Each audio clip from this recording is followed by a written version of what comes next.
Hello friends मु सबिता आपण मानक स्वागत करछु मो यूट्यूब चैनल को। आज मैं बनवा को जाउछि ओरियो मिल्क शेक। सेति पई मु नेछि 4टी बिना क्रीम वाला ओरियो बिस्किट, गोटे ग्लास बॉयल होइतिबा क्षीर, 2 ରୁ 3 चम्मच चॉकलेट सिरप और किछि बरफ।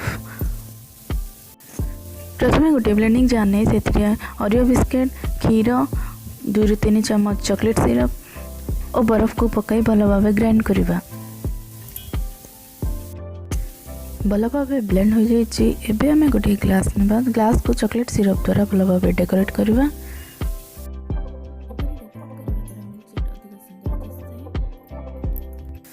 ग्लास को एबली डेकोरेट करने द्वारा मिल्कशेक अधिक सुंदर दिखता है।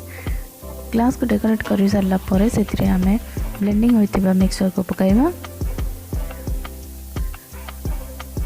मिक्सचर ऊपर चॉकलेट सिरप द्वारा एबली भाव डेकोरेट करवा। एबे हमर प्रस्तुत हो जाइए Oreo milk shake.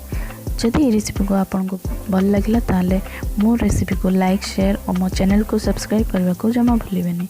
Thank you.